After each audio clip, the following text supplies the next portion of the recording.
আজকে আপনাদের জামালপুরের ঐতিহ্যবাহী পিঠাপুলির উৎসব দেখাতে চলেছি।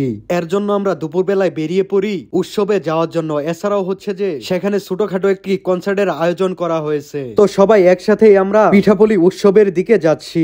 স্কুলের ভিতরে প্রবেশ করতে দেখি অনেকগুলো স্টল নিয়ে নানান রকম পিঠা সাজিয়ে রেখেছে, যেমন ডিম সুন্দরী, সেমাইয়ের বড়া, পাটিসাপটা, কুলি পিঠা। অনেকগুলা পিঠাই হচ্ছে এখানে সাজানো ছিল।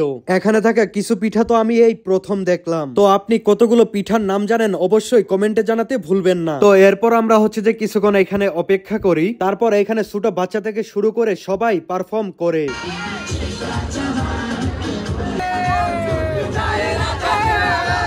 তো এরপর হচ্ছে যে হৃদয় আর মুগ্ধ স্টেজে উঠে পড়ে। ওদের যেই পারফর্মটি ছিল সেটাও কিন্তু খুবই ভালোভাবে হয়ে যায় এবং সবাই এনজয় করে।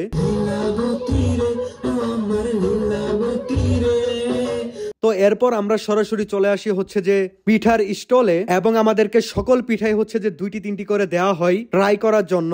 এরপর আমরা খেয়ে দেখলাম, হ্যাঁ মোটামুটি হচ্ছে যে ভালোই লাগলো। সব থেকে বড় কথা হচ্ছে যে সবারই যে পিঠা বানানোর একটি প্রতিভা আছে সেটা কিন্তু এখানে শো করা যায়। তো যাই হোক, আজকের ভিডিওটি যদি আপনাদের ভালো লেগে থাকে তাহলে অবশ্যই লাইক, কমেন্ট, শেয়ার এবং সাবস্ক্রাইব করতে ভুলবেন না। আর মুগ্ধবেশ সবাই ফলো করে দিবেন। ধন্যবাদ।